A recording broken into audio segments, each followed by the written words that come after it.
बहुत पुराने समय की बात है। पहाड़ियों, घने जंगलों और हरे भरे खेतों से घिरे एक छोटे से गांव में रामू नाम का एक किसान रहता था। उसका जीवन किसी राजा जैसा नहीं था। उसके पास न बड़ी जमीन थी, न धन दौलत और न ही कोई नौकर चाकर। उसके पास था तो बस एक छोटा सा खेत और अपनी मेहनत पर अटूट विश्वास। हर सुबह सूरज निकलने से पहले वह खेत में पहुंच जाता और देर शाम तक मिट्टी से जूझता रहता। वह जानता था कि अगर मेहनत में कमी रह गई तो उसके परिवार के लिए 2 वक्त की रोटी जुटाना भी मुश्किल हो जाएगा। इसलिए चाहे गर्मी हो, सर्दी हो या बरसात, रामू कभी अपने काम से पीछे नहीं हटता था। उस वर्ष बुआई का समय आ चुका था।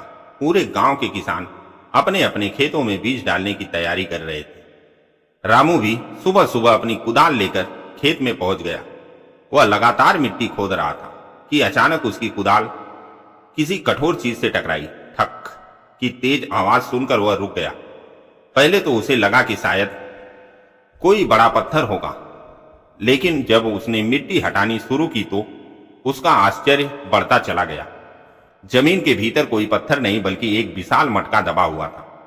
रामू ने पहले कभी इतना बड़ा मटका नहीं देखा था। वह धीरे धीरे उसके चारों ओर की मिट्टी हटाने लगा। काफी मेहनत के बाद जब पूरा मटका बाहर दिखाई दिया तो वह कुछ क्षणों तक उसे देखता ही रह गया। मटका इतना बड़ा था कि उसमें एक आदमी आराम से बैठ सकता था। उसके ऊपर पुरानी और रहस्यमयी नक्काशियों बनी हुई थी। ऐसा लग रहा था मानो वह किसी भूली बिसरी सभ्यता की निशानी हो। रामू ने उसे कई बार उलट पुलट कर देखा, लेकिन उसकी समझ में कुछ नहीं आया। आखिरकार उसने सोचा, इतना बड़ा मटका किसी दिन काम आ सकता है। इसे यहीं पेड़ के नीचे रख देता हूं, शाम को घर ले जाऊंगा। यह सोचकर उसने मटके को खेत के किनारे खड़े पुराने बरगद के नीचे रख दिया और फिर अपने काम में लग गया। धीरे धीरे दोपहर हो गई। सूरज सिर पर आग बरस रहा था। रामू को भूख लगने लगी। वह बरगद की छांव में बैठ गया। खाने से पहले उसने अपनी कुदाल उठाकर मटके के अंदर रख दी ताकि धूप से गर्म न हो जाए। फिर वह आराम से रोटी और प्याज खाने लगा। भोजन समाप्त करने के बाद उसने पानी पिया और वापस खेत की ओर बढ़ने लगा। तभी उसकी नजर अचानक मटके के भीतर पड़ी। अगले ही पल उसके कदम वहीं रुक गए। उसे लगा जैसे उसकी सांसें थम गई हो। जिस मटके में उसने कुछ देर पहले केवल एक कुदाल रखी थी, उसके अंदर अब कई कुदाल दिखाई दे रही थी। रामू घबराकर मटके के पास पहुंचा। उसने अंदर झांका और अवाक रह गया। वहां एक दो नहीं बल्कि दर्जनों कुदाल रखी थी। उसने जल्दी जल्दी उन्हें बाहर निकालना शुरू किया। जितनी कुदाल वह बाहर निकालता उतना ही उसका आश्चर्य बढ़ता जाता। जब उसने सबको गिन लिया तो उसके पैरों तले जमीन खिसक गई। वहां ठीक 100 कुदाल थी। रामू कुछ देर तक स्तब्ध खड़ा रहा। उसे समझ नहीं आ रहा था कि आखिर यह हुआ कैसे। उसने चारों ओर नजर दौड़ाई। खेत में दूर दूर तक कोई नहीं था। केवल हवा की सरसराहट और बरगद की पत्तियों की हल्की आवाज सुनाई दे रही थी। उसके मन में एक साथ कई सवाल उठने लगे। क्या यह कोई जादू था? क्या इस मटके में कोई रहस्यमयी शक्ति छिपी थी, या फिर उसकी आंखों का भ्रम था? कुछ क्षणों तक वह सोचता रहा। फिर उसके मन में एक नया विचार आया। उसने झुककर जमीन से एक छोटा सा कंकड़ उठाया। उसकी धड़कनें तेज हो चुकी थी। उसने सावधानी से वह कंकड़ मटके के अंदर डाल दिया और कुछ कदम पीछे हट गया। अब उसकी निगाहें केवल मटके पर टिकी थी। उसे नहीं पता था कि अगले कुछ पल उसकी पूरी जिंदगी बदलने वाली है। आखिर यह रहस्यमयी मटका क्या था? क्या सचमुच इसमें कोई जादुई शक्ति थी? और यदि थी तो उसकी सीमा कहां तक थी? इन सवालों का जवाब रामू को बहुत जल्द मिलने वाला था। रामू की निगाहें मटके पर टिकी हुई थी। उसका दिल इतनी तेजी से धड़क रहा था कि मानो उसकी आवाज पूरे खेत में सुनाई दे रही हो। उसने अभी अभी एक छोटा सा कंकड़ मटके के अंदर डाला था और अब वह सांसें रोके उसके परिणाम का इंतजार कर रहा था। कुछ क्षण तक सब कुछ शांत रहा। हवा भी जैसे थम सी गई थी, लेकिन तभी मटके के भीतर हल्की सी चमक दिखाई दी। रामू घबराकर 2 कदम पीछे हट गया। अगले ही पल उसने देखा कि जहां उसने एक कंकड़ डाला था वहां अब ढेर सारे कंकड़ पड़े थे। वह दौड़कर मटके के पास पहुंचा और कांपते हाथों से उन्हें बाहर निकालने लगा। जब उसने गिनती पूरी की तो उसके होश उड़ गए। वहां ठीक 100 कंकड़ थे। अब उसके मन में कोई संदेह नहीं बचा था। यह कोई साधारण मटका नहीं था। उसके सामने एक ऐसा रहस्य खड़ा था जिसकी कल्पना उसने कभी सपने में भी नहीं की थी। कुछ देर तक वह बरगद के नीचे बैठा सोचता रहा। उसकी आंखों के सामने बार बार वही दृश्य घूम रहा था। एक कंकड़ से 100 कंकड़, एक कुदाल से 100 कुदाल। आखिर यह कैसे संभव था? तभी उसके चेहरे पर धीरे धीरे मुस्कान फैलने लगी। उसे समझ आ गया कि यह मटका किसी भी वस्तु को 100 गुना कर सकता है। यह सोचते ही उसके भीतर उत्साह की लहर दौड़ गई। उसने तुरंत काम समेटा और शाम होते ही मटके को अपने घर ले आया। रास्ते भर वह सावधान रहा कि कोई उसे देख न ले। घर पहुंचकर उसने मटके को एक खाली कमरे में छिपा दिया और दरवाजा अंदर से बंद कर दिया। रात भर उसे नींद नहीं आई। कभी वह भविष्य के बारे में सोचता, कभी मटके के रहस्य के बारे में। सुबह होते ही उसने सबसे पहले एक मुट्ठी गेहूं उठाया और मटके में डाल दिया। कुछ देर बाद जब उसने भीतर देखा तो उसकी खुशी का ठिकाना न रहा। एक मुट्ठी गेहूं अब 100 मुट्ठी गेहूं बन चुका था। रामू को ऐसा लग रहा था मानो उसके जीवन का अंधेरा अचानक खत्म हो गया हो। अगले कई दिनों तक वह मटके की शक्ति को परखता रहा। कभी वह एक आम डालता और 100 आम निकलता, कभी एक कपड़ा डालता और 100 कपड़ा पा जाता। धीरे धीरे उसके घर में हर चीज की भरमार होने लगी। जो घर कभी खाली दिखाई देता था वहां अब अनाज के बोरे भरे पड़े थे। उसकी पत्नी और बच्चे भी यह देखकर हैरान थे। जब उन्होंने रामू से इसका कारण पूछा तो उसने उन्हें जादुई मटके का रहस्य बताया, लेकिन साथ ही यह वचन भी लिया कि वे इसके बारे में किसी से एक शब्द नहीं कहेंगे। समय बीतता गया और रामू की जिंदगी बदलने लगी। उसका टूटा फूटा घर अब एक सुंदर मकान में बदल गया। उसके खेतों में पहले से कहीं बेहतर फसल होने लगी। उसने नए बैल खरीदे, खेती के अच्छे औजार खरीदे और अपने परिवार को वह सुख देना शुरू किया जिसके बारे में वह कभी सोच भी नहीं सकता था। सबसे अच्छी बात यह थी कि धन आने के बाद भी उसके स्वभाव में घमंड नहीं आया। वह पहले की तरह मेहनत करता रहा और गांव के गरीब लोगों की सहायता भी करने लगा। किसी के घर अनाज नहीं होता तो रामू मदद करता, किसी किसान का बैल बीमार पड़ जाता तो वह उसकी सहायता करता। धीरे धीरे पूरे गांव में उसकी इज्जत बढ़ने लगी। लेकिन जितनी तेजी से उसकी समृद्धि बढ़ रही थी उतनी ही तेजी से लोगों के मन में सवाल भी बढ़ रहे थे। आखिर एक साधारण किसान कुछ ही महीनों में इतना संपन्न कैसे हो गया? कोई कहता कि उसे कहीं गड़ा हुआ खजाना मिल गया है, कोई कहता कि किसी सिद्ध महात्मा ने उसे आशीर्वाद दिया है। कुछ लोग तो यह भी कहने लगे कि उसके पास कोई दिव्य शक्ति है। रामू हर सवाल पर केवल मुस्कुरा देता और बात टाल देता। लेकिन दुनिया में कोई रहस्य हमेशा छिपा नहीं रह सकता। धीरे धीरे उसकी समृद्धि की चर्चा गांव से निकलकर आसपास के नगरों तक पहुंच गई। व्यापारी उसके बारे में बातें करने लगे, जमींदार उसकी तरक्की देखकर हैरान होने लगे। और फिर एक दिन यह खबर राज्य की राजधानी तक जा पहुंची। जब राजा ने सुना कि एक गरीब किसान देखते ही देखते धनवान बन गया है तो उसकी उत्सुकता बढ़ गई। उसने सोचा बिना किसी बड़े व्यापार, बिना किसी विरासत और बिना किसी चमत्कार के कोई इतना धनवान नहीं बन सकता। इसके पीछे अवश्य कोई रहस्य है। उसी समय उसने अपने सबसे चतुर गुप्तचरों को बुलाया। वे ऐसे लोग थे जो बड़े बड़े रहस्यों का पता लगा लेते थे। राजा ने उन्हें आदेश दिया, तुरंत उस किसान के गांव जाओ और उसकी समृद्धि का कारण पता लगाओ। जब तक सच्चाई न मिल जाए वापस मत आना। राजा का आदेश मिलते ही गुप्तचर यात्रा पर निकल पड़े। उधर रामू अपने परिवार के साथ सुख और शांति का जीवन जी रहा था। उसे तनिक भी अंदाजा नहीं था कि उसकी खुशियों को पर किसी की नजर पड़ चुकी है। उसे नहीं पता था कि उसके जीवन का सबसे बड़ा रहस्य अब छिपा नहीं रहने वाला। और जैसे जैसे राजा के गुप्तचर उसके गांव के करीब पहुंच रहे थे वैसे वैसे उसके जीवन की सबसे कठिन परीक्षा भी उसके करीब आती जा रही थी। राजा के गुप्तचर साधारण यात्रियों का भेष बनाकर रामू के गांव पहुंच गए। देखने में वे आम मुसाफिर लग रहे थे, लेकिन उनकी निगाहें हर समय रामू पर टिकी रहती थी।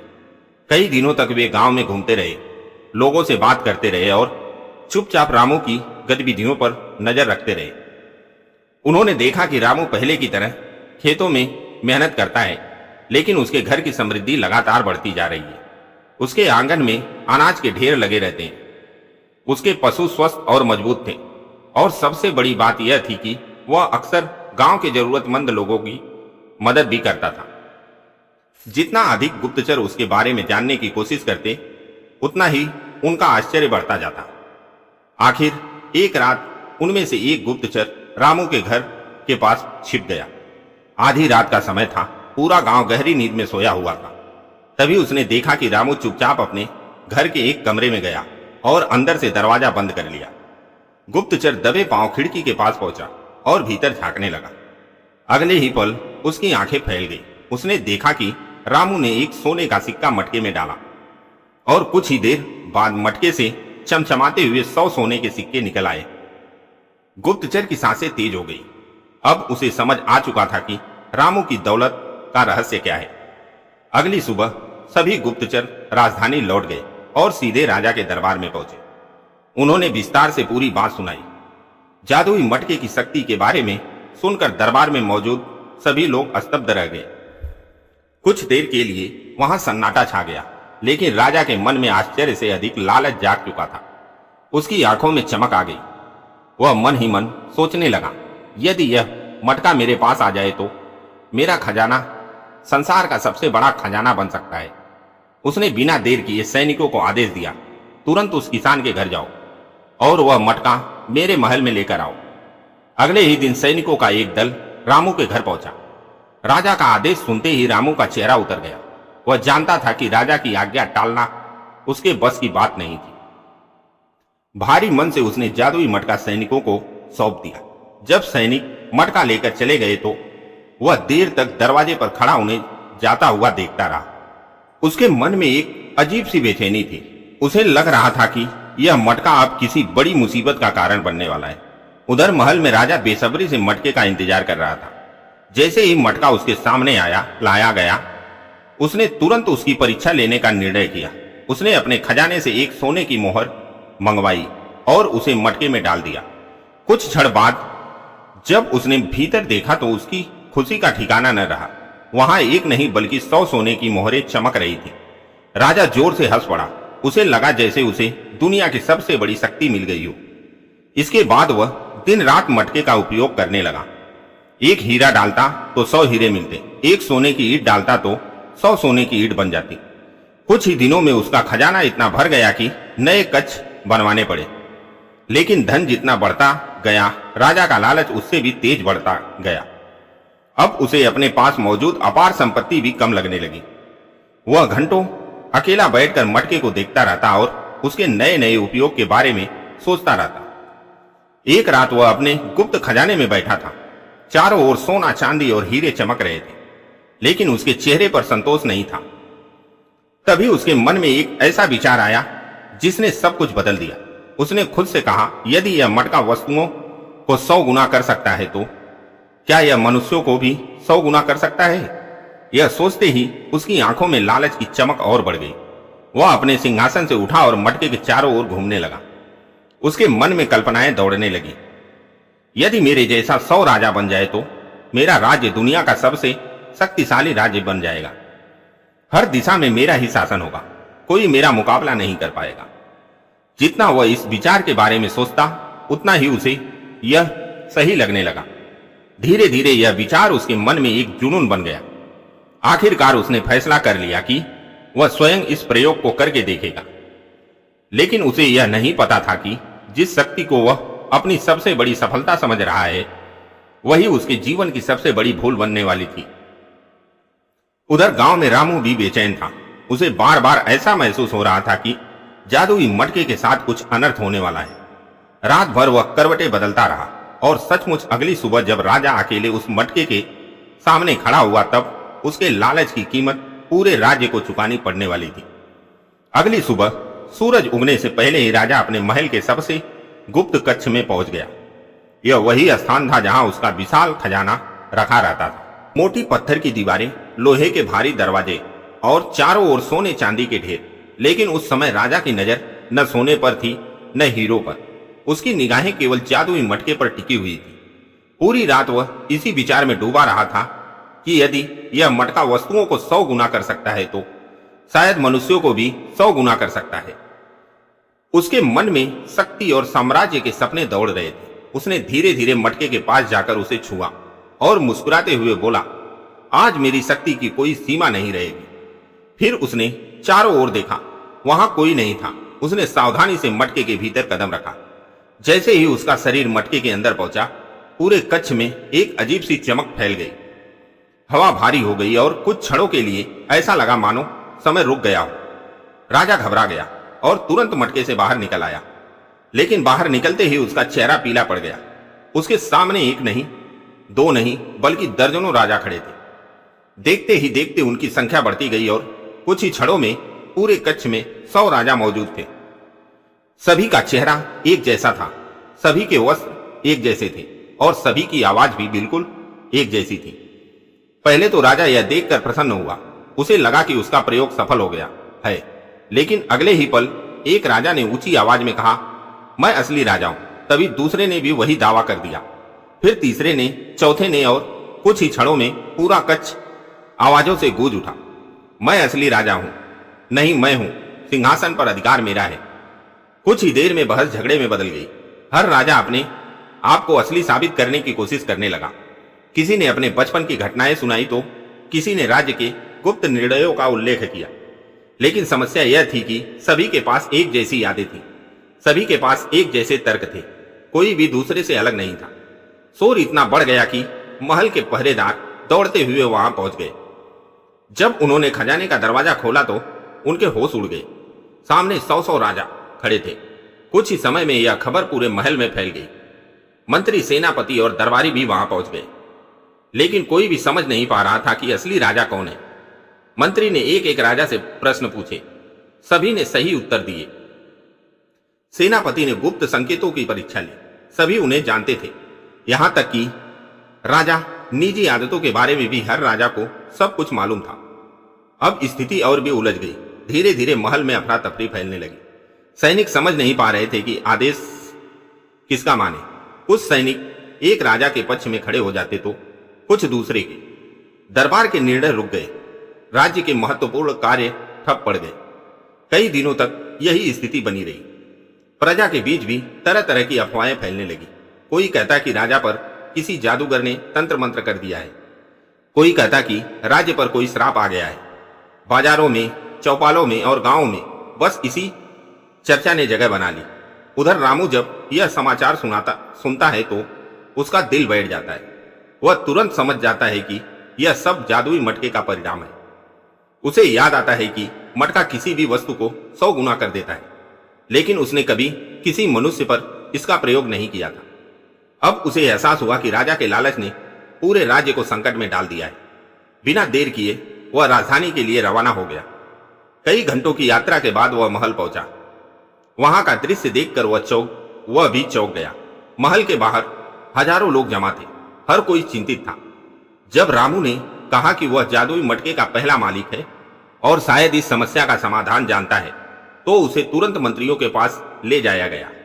मंत्री उसे लेकर उसी कक्ष में पहुंचे जहां 100 राजा अब भी आपस में बहस कर रहे थे। रामू कुछ देर तक शांत खड़ा रहा और सभी को ध्यान से देखता रहा। फिर उसके चेहरे पर हल्की सी मुस्कान उभरी। उसे समझ आ गया था कि इस संकट का समाधान कहां छिपा है। लेकिन क्या उसकी योजना सफल होगी? क्या वह असली राजा को वापस ला पाएगा, या फिर यह जादुई मटका पूरे राज्य को हमेशा के लिए अराजकता में धकेल देगा? इन सवालों का जवाब अब बहुत जल्द सामने आने वाला था। महल के उस विशाल कक्ष में 100 राजा अब भी एक दूसरे पर चिल्ला रहे थे। कोई स्वयं को असली बता रहा था तो कोई दूसरे को झूठा कह रहा था। मंत्री, सेनापति और दरबारी पूरी तरह परेशान हो चुके थे। तभी रामू आगे बढ़ा और ऊंची आवाज में बोला, महाराजगढ़, यदि आप सब सचमुच असली राजा हैं तो मेरी एक बात मानिए। उसकी आवाज सुनते ही पूरे कक्ष में सन्नाटा छा गया। सभी राजा उसकी ओर देखने लगे। उनमें से एक ने पूछा, क्या तुम इस समस्या का समाधान जानते हो? रामू ने शांत स्वर में कहा, हां, लेकिन इसके लिए आप सबको मेरी बात माननी होगी। सभी राजाओं ने सहमति में सिर हिला दिया। तब रामू बोला, जिस जादुई मटके ने यह समस्या पैदा की है वही इसका समाधान भी करेगा। आप सब एक एक करके उसी मटके में प्रवेश कीजिए। कुछ राजा हैरान हुए, कुछ को संदेह हुआ, लेकिन कोई दूसरा उपाय भी दिखाई नहीं दे रहा था। आखिरकार उन्होंने रामू की बात मान ली। सबसे पहले एक राजा मटके के पास पहुंच गया और उसके भीतर उतर गया। अगले ही पल वह गायब हो गया। यह देखकर सब चौंक गए। फिर दूसरा राजा गया, वह भी गायब हो गया। धीरे धीरे एक एक करके सभी प्रतिरूप मटके में प्रवेश करने लगे और लुप्त होते गए। पूरा दरबार सांस रोके यह दृश्य देख रहा था। 100 से 90, 90 से 50, 50 से 20 और फिर केवल 10 राजा बच गए। जैसे जैसे उनकी संख्या घट रही थी, महल में मौजूद लोगों की उम्मीद बढ़ती जा रही थी। कुछ समय बाद केवल 2 राजा शेष रह गए। दोनों बिल्कुल एक जैसे दिखाई दे रहे थे। दोनों के चेहरे पर चिंता भी थी और आशा भी। अब पूरे कच्छ में ऐसा सन्नाटा था कि किसी की सांसों की आवाज भी सुनी जा सकती थी। रामू ने उनमें से एक राजा की ओर देखा और विनम्रता से कहा, महाराज, कृपया आप भी मटके में प्रवेश कीजिए। वह राजा कुछ क्षण तक खड़ा रहा, फिर आगे बढ़ा और मटके के भीतर चला गया। अगले ही पल वह भी गायब हो गया। अब वहां केवल एक राजा बचा था। मंत्री की आंखों में खुशी के आंसू आ गए। सेनापति ने तुरंत सिर झुका दिया। दरबारियों ने एक स्वर में जयकारा लगाया, महाराज की जय। आखिरकार असली राजा उनके सामने खड़ा था, लेकिन राजा के चेहरे पर खुशी नहीं थी। उसकी आंखों में पश्चाताप साफ दिखाई दे रहा था। उसने धीरे धीरे रामू की ओर देखा और भारी स्वर में कहा, रामू, आज तुमने केवल मुझे ही नहीं पूरे राज्य को बचाया है। मेरा लालच मेरी बुद्धि पर भारी पड़ गया था। यदि तुम समय पर यहां ना आते तो यह राज्य विनाश की ओर चला जाता। इतना कहकर राजा अपने सिंहासन से उतरा और सबके सामने रामू से क्षमा मांगने लगा। यह दृश्य देखकर पूरा दरबार स्तब्ध रह गया। एक राजा का एक साधारण किसान के सामने सिर झुकाना कोई सामान्य बात नहीं थी, लेकिन राजा समझ चुका था कि सच्ची महानता पद और शक्ति में नहीं बल्कि बुद्धि और विनम्रता में होती है। उसी समय उसने आदेश दिया कि जादुई मटका तुरंत रामू को लौटा दिया जाए। जब सैनिक मटका लेकर आए तो रामू कुछ क्षण उसे देखता रहा।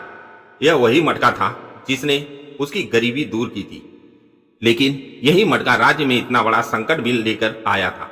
उसने धीरे से कहा, महाराज, इस मटके में शक्ति अवश्य है, लेकिन शक्ति के साथ विवेक न हो तो वही वरदान अभिशाप बन जाता है। असली जादू इस मटके में नहीं बल्कि मेहनत, संतोष और सही सोच में है। राजा ने उसकी बात ध्यान से सुनी और सिर झुका दिया। उस दिन के बाद उसके जीवन में बड़ा परिवर्तन आ गया। उसने लालच छोड़ दिया और अपने खजाने का उपयोग प्रजा की भलाई के लिए करना शुरू कर दिया। पूरे राज्य में नए कुएं खुदवाए गए, सड़कें बनवाई गई, किसानों को सहायता दी गई और गरीबों के लिए अन्य भंडार खोले गए। उधर रामू अपने गांव लौट आया। उसने जादुई मटके का उपयोग केवल उतना ही किया जितनी उसे वास्तव में आवश्यकता थी। उसने कभी धन जमा करने की लालसा नहीं रखी। धीरे धीरे उसकी बुद्धिमानी और सरलता की चर्चा दूर दूर तक फैल गई। लोग उसके पास सलाह लेने आने लगे। अब वह केवल एक किसान नहीं था बल्कि संतोष और विवेक का प्रतीक बन चुका था। कहते हैं कि कई वर्षों बाद एक सुबह जब रामू उठा तो जादुई मटका अपने स्थान पर नहीं था। उसने पूरे घर में खोजा, लेकिन वह कहीं नहीं मिला। ऐसा लगा मानो वह रहस्यमयी मटका उसी तरह गायब हो गया जैसे एक दिन अचानक धरती के भीतर से मिला था। किसी को कभी पता नहीं चला कि वह कहां गया, लेकिन उसकी कहानी लोगों के दिलों में हमेशा के लिए बस गई। आज भी उस गांव के बुजुर्ग अपने बच्चों को यह कथा सुनाकर कहते हैं, धन से बड़ा धन संतोष होता है। लालच इंसान की आंखों पर पर्दा डाल देता है, जबकि विवेक उसे सही रास्ता दिखाता है। और यही कारण है कि रामू किसान और जादुई मटके की कहानी आज भी सुनाई जाती है, क्योंकि यह हमें याद दिलाती है कि सच्ची खुशी अपार धन में नहीं बल्कि संतोष, ईमानदारी और अच्छे कर्मों में छुपी होती है। कहानी समाप्त हुई, लेकिन इस कहानी की सीख आज भी उतनी ही जीवित है जितनी उस दिन थी जब एक साधारण किसान को अपने खेत की मिट्टी के नीचे छुपा हुआ जादुई मटका मिला था। दोस्तों, अगर यह कहानी आपके दिल को छू गई हो और आपको इसमें कुछ प्रेरणा मिली हो तो चैनल को अपना प्यार जरूर दीजिए। वीडियो को लाइक करें, चैनल को सब्सक्राइब करें और नीचे कमेंट करके बताइए कि आपको कहानी का कौन सा हिस्सा सबसे ज्यादा अच्छा लगा। आपका छोटा सा सपोर्ट हमारे लिए बहुत बड़ी ताकत है, जिससे हम आपके लिए ऐसी ही और भी बेहतरीन और दिल को छू जाने वाली कहानियां लाते रहेंगे। राधे राधे।